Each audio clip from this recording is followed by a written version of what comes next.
साल 1969 की बात है। चाइना के अंदर उथल पुथल मची थी क्योंकि उस समय वहाँ कल्चरल रेवोल्यूशन चल रहा था। सत्ता के अंदर संघर्ष था, सेना और पार्टी के बीच अविश्वास भी था और बाहर की दुनिया में भी हालात ठीक नहीं थे। एक तरफ सोवियत यूनियन के साथ चीन का सीमा विवाद बढ़ रहा था, यहाँ तक कि छोटे मोटे सैन्य टकराव भी हो चुके थे, और दूसरी तरफ अमेरिका और वियतनाम की वॉर चल रही थी। अमेरिका उस वॉर में उलझा हुआ था। उस समय चीन के सर्वेसर्वा थे माओ जेडोंग। माओ को समझ आ गया था कि दुनिया में दो बड़ी सुपर पावर्स हैं इस समय जिनसे चीन को खतरा हो सकता है। इसलिए उस बरस माओ ने 1969 में माओ ने अपने 4 अनुभवी मिलिट्री अफसरों को बुलाया और उनसे कहा कि वो ठंडे दिमाग से दुनिया की पावर पॉलिटिक्स को समझें और बताएं कि चाइना को असली खतरा कहाँ से है। इन अफसरों ने माओ की ही एक थ्योरी का इस्तेमाल किया, लॉ ऑफ कॉन्ट्रडिक्शंस का, जो कहता है कि दुनिया आगे बढ़ती है टकराव से, लेकिन हर टकराव बराबर नहीं होता। कुछ टकराव बड़े होते हैं, कुछ टकराव छोटे होते हैं, और अगर आपको सरवाइव करना है तो आपको पहचानना पड़ेगा कि सबसे बड़ा टकराव कौन सा है। उसी हिसाब से आपको अपनी पोजीशन तय करनी होगी। उन 4 अफसरों ने बैठकर पूरी दुनिया का विश्लेषण किया और एक हायरार्की बनाई। सबसे ऊपर उन्होंने रखा अमेरिका और सोवियत यूनियन के बीच के टकराव को, क्योंकि दोनों सुपर पावर्स थे, दोनों न्यूक्लियर ताकत भी रखते थे और पूरी दुनिया में इन्फ्लुएंस के लिए लड़ रहे थे। फिर उन्होंने कहा कि दूसरा बड़ा टकराव चाइना और सोवियत यूनियन के बीच है, क्योंकि विचारधारा समान होने के बावजूद दोनों के रिश्ते ख़राब हो चुके थे उस समय, और बॉर्डर पर सीधा खतरा मौजूद था, बॉर्डर डिस्प्यूट चल रहा था। और सबसे नीचे रखा गया चाइना और अमेरिका के बीच के टकराव को, क्योंकि भले ही दोनों के बीच दुश्मनी थी, लेकिन सीधा सैन्य खतरा, फौरी तौर पर सैन्य खतरा दिख नहीं रहा था कि अब हमला कर देंगे एक दूसरे पर ये देश। यहीं से पूरी रणनीति बदल गई। माओ के सामने अब साफ तस्वीर थी, अगर सबसे बड़ा टकराव अमेरिका और सोवियत यूनियन के बीच है तो चीन को उस टकराव का फ़ायदा उठाना चाहिए, ना कि खुद दोनों देशों के साथ लड़ना चाहिए। उन 4 अफसरों ने माओ से कहा, प्ले द अमेरिकन कार्ड, यानी अमेरिका के साथ रिश्ते सुधारने की कोशिश करें। इस रणनीति का असर कुछ ही सालों में दिखा। 1972 में रिचर्ड निक्सन चीन गए और उस समय एक ऐतिहासिक घटना थी ये वाली, क्योंकि उससे पहले चाइना और अमेरिका दोनों देशों के बीच कोई सीधा संपर्क नहीं था। उस विज़िट ने ग्लोबल पॉलिटिक्स को पूरी तरह बदल कर रख दिया था। बाय द वे, पाकिस्तान ने उस विज़िट को संभव बनाने में बहुत अहम रोल अदा किया था। बैकडोर से बात करवाई थी दोनों देशों के नेताओं की, हेनरी किसिंजर की सीक्रेट ट्रिप भी करवाई थी चाइना तक पाकिस्तान ने।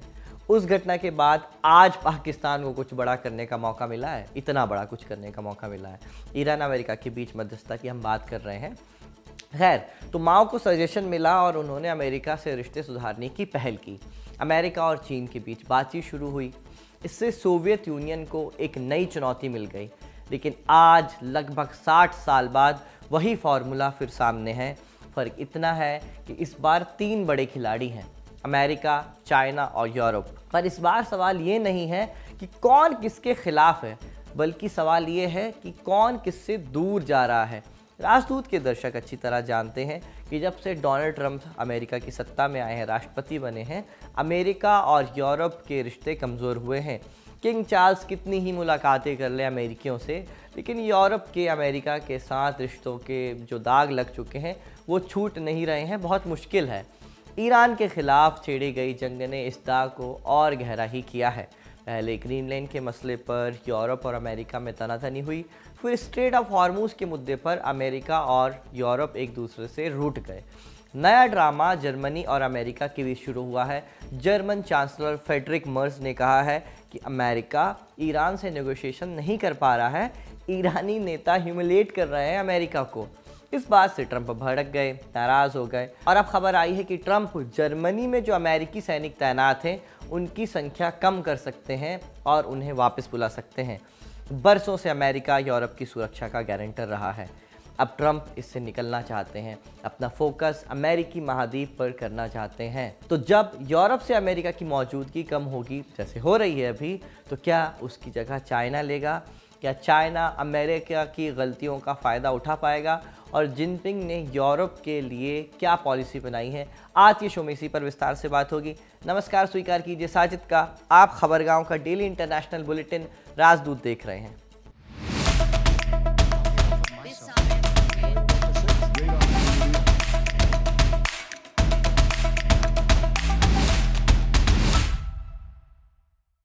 ट्रंप की नीतियों ने पहले ही यूरोप को असहज कर रखा था। टैरिफ लगाए, नेटो पर सवाल उठाए, यहाँ तक कि ग्रीनलैंड जैसे मुद्दों पर भी दबाव बनाया गया और फिर ईरान की जंग ने उस दूरी को मज़ीद और बढ़ा दिया। यूरोप के नेताओं को लगने लगा कि अमेरिका अब भरोसेमंद सिक्योरिटी पार्टनर नहीं रहा, क्योंकि वो अपने फैसले खुद ले रहा है और यूरोप को उसमें शामिल ही नहीं कर रहा है। चाइना को समझ आ गया कि जब दो पुराने साथी दूर होते हैं तो तीसरी के लिए जगह बनती है, और यही मौका था। लेकिन चाइना ने जल्दबाजी नहीं की, धीरे धीरे बातें शुरू की। यूरोप के लीडर्स को चीन आने की दावत दी। यूरोपियन यूनियन की जो चीफ है उर्सुला वॉन डर लेन, वो जुलाई 2025 में बीजिंग पहुंची। वहां उनकी मुलाकात शी जिनपिंग से हुई। ये 25वां यूरोप चाइना समिट था। कुछ ही महीनों बाद दिसंबर 2025 में फ्रांस के राष्ट्रपति इमैनुअल मैक्रों चीन पहुंचे। फ्रांस चाहता है कि उसे चीन के बाज़ार में ज़्यादा से ज़्यादा पहुंच मिल सके और यूरोपीय कंपनियों के लिए मौके बढ़ें। यही बात जिनपिंग से उन्होंने की थी उस विज़िट के दौरान। फिर 2026 की शुरुआत में तस्वीर और दिलचस्प हो गई।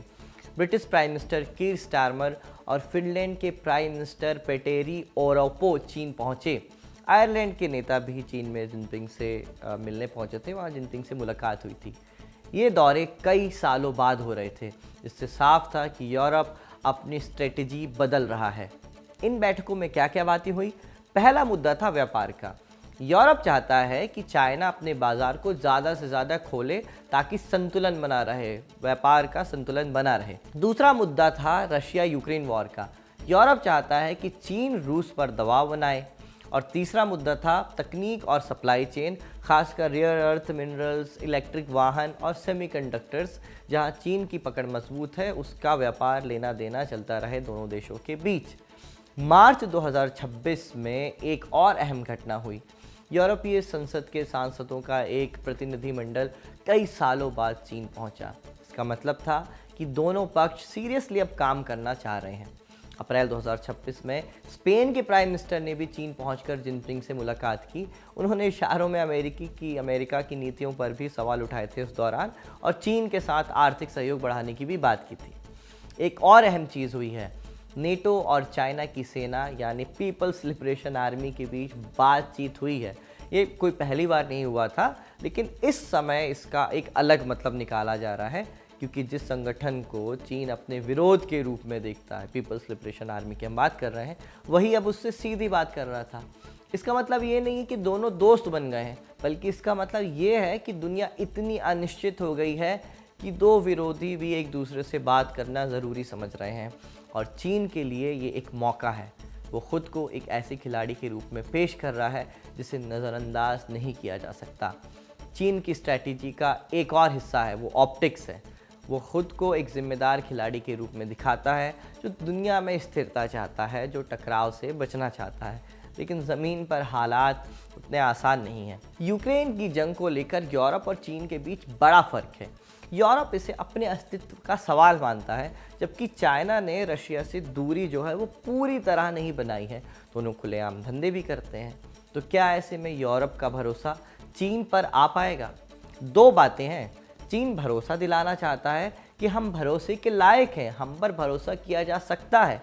वहीं अमेरिका की हरकत से दिख रहा है कि वो यूरोप से दूरी बनाना चाहता है।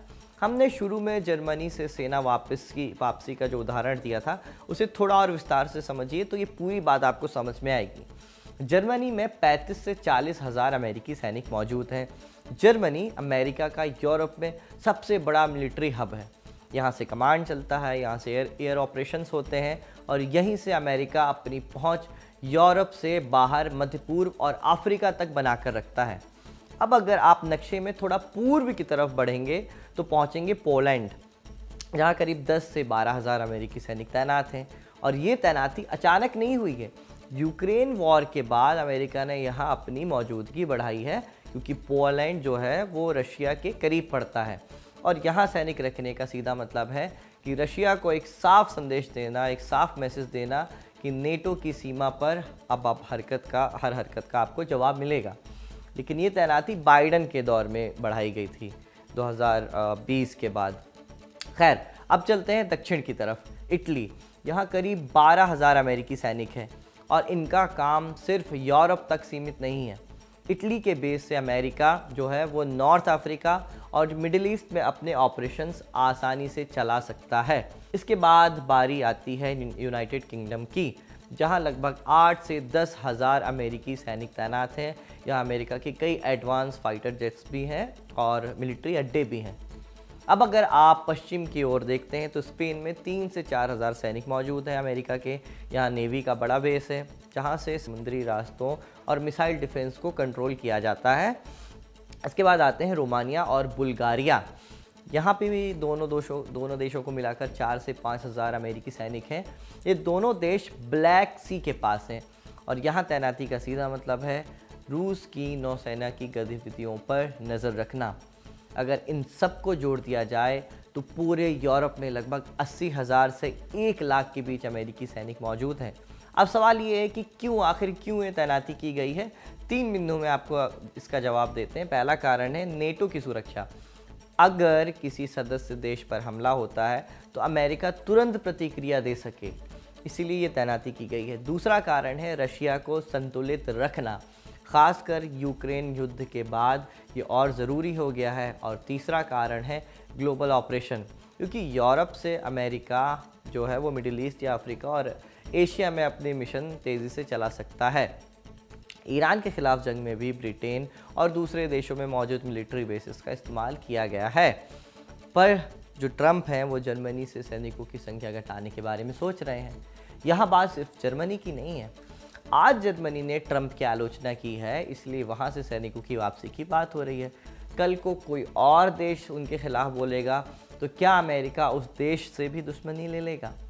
जेडी वैंस ने म्यूनिख सिक्योरिटी कॉन्फ्रेंस में साफ कहा था 2025 में कि अमेरिका और यूरोप के बीच फ़र्क सिर्फ नीतियों का नहीं है, पॉलिसीज़ का फ़र्क नहीं है, बल्कि मूल्यों का, वैल्यूज़ का भी फ़र्क है। अमेरिका अब नेशनलिज्म, यूनिलैटरलिज्म और ट्रेडिशनल आइडेंटिटी की तरफ जा रहा है, जबकि यूरोप जो है वो अब भी लिबरल ऑर्डर, मल्टीलैटरल कोऑपरेशन और इंस्टीट्यूशन पर भरोसा करता है। ये अंतर बहुत बड़ा है, क्योंकि जब दो देशों के बीच सिर्फ नीतियों का फ़र्क होता है तो बातचीत से हल निकाला जा सकता है, लेकिन जब सोच का और पहचान का फ़र्क हो तो दूरी बढ़ना लगभग तय होता है। इस वैचारिक बदलाव को आगे बढ़ाते हुए मार्को रूबियो ने भी यूरोप में एक अलग तरह का संदेश दिया था। उन्होंने अमेरिका और यूरोप को एक शेयर्ड सिविलाइजेशन, शेयर्ड रिलीजन और शेयर्ड हेरिटेज के रूप में पेश किया।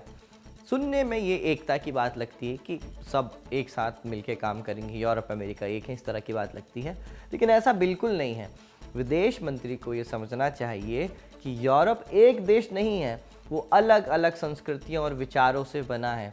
अगर वो खुद को सिर्फ एक पहचान में सीमित करता है तो उसकी एकता है वो खुद कमज़ोर पड़ती दिख सकती है। अब आइए उस सवाल पर कि अमेरिका ऐसा क्यों कर रहा है। क्या वो सच में यूरोप से दूर जाना चाहता है या सिर्फ दबाव बनाने की रणनीति स्ट्रैटेजी है? इसका जवाब सीधा नहीं है, लेकिन कुछ कारण साफ दिखते हैं। जैसे पहला कारण ये है कि अमेरिका का ध्यान अब एशिया की तरफ ज़्यादा है, खासकर चाइना के साथ बढ़ती प्रतिस्पर्धा को देखते हुए। उसके लिए यूरोप अब प्राथमिकता नहीं रहा है। दूसरी वजह यह है कि अमेरिका के अंदर भी ये भावना बढ़ रही है कि उसे अपने संसाधन अपने देश के लिए इस्तेमाल करने चाहिए, ना कि दुनिया भर में फैला के रखने चाहिए। यूरोप को अकेला पड़ने का डर है, क्योंकि धंधा पानी तो वो कहीं से भी कर सकता है, किसी के भी साथ कर लेगा, लेकिन सुरक्षा के लिए किसके पास जाएगा?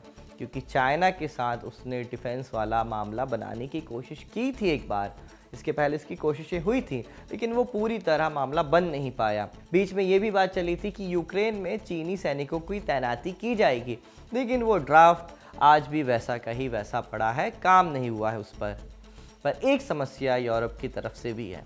यूरोप खुद भी पूरी तरह तैयार नहीं है कि वो अपनी सुरक्षा किसी बाहरी ताकत के हवाले कर दे। वो स्ट्रेटेजिक एटॉनमी की बात करता है, यानी वो चाहता है कि वो खुद अपनी रक्षा कर सके बिना पूरी तरह अमेरिका पर निर्भर हुए। लेकिन इसका मतलब ये भी नहीं है कि वो तुरंत किसी दूसरे देश पर निर्भर हो जाए, खासकर एक ऐसे देश पर जिसके साथ उसके मतभेद हैं। इसलिए चाइना के लिए सीधे सैन्य भूमिका निभाना अभी एक सीमित संभावना है। अब सवाल ये है कि क्या भविष्य में ये सिनेरियो बदल सकता है? इसका जवाब पूरी तरह से यूरोप पर निर्भर करता है। अगर यूरोप अपनी एकजुटता बनाए रखता है, अपने डिफेंस की क्षमता को बढ़ाता है, उसे मजबूत करता है और संतुलन की नीति अपनाता है, तो वो किसी एक देश पर निर्भर नहीं रहेगा। लेकिन अगर इसका उल्टा हुआ तो यूरोप का बुरा वक्त शुरू हो सकता है, क्योंकि कमज़ोर यूरोप अपनी रक्षा अकेले नहीं कर पाएगा, उसे किसी का साथ चाहिए ही चाहिए होगा। इसी नोट पर आज का राजदूत समाप्त करते हैं। जाते जाते आपसे एक रिक्वेस्ट करना चाहते हैं। बांग्लादेश चुनाव की कवरेज हमने ग्राउंड ज़ीरो से की थी। उसी दौरान हमने ढाका यूनिवर्सिटी पर एक वीडियो बनाया था। उसमें हमने सत्येंद्र नाथ बोस की फिजिक्स लैब भी दिखाई थी, आइंस्टीन के साथ उनकी बातचीत के ख़त, यहाँ तक कि खुद आइंस्टीन के ख़त भी हमने उस वीडियो में दिखाए हैं। पूरी यूनिवर्सिटी का टूर दिया है हमने। वीडियो लंबा है, आराम से बैठकर आप देखिएगा, लिंक आपको डिस्क्रिप्शन में मिल जाएगा। इसी नोट पर अलविदा लेता हूँ। ये वीडियो रिकॉर्ड की थी मेरे साथी आनंद ने। मेरा नाम है साजिद। देखते रहिए खबरगांव।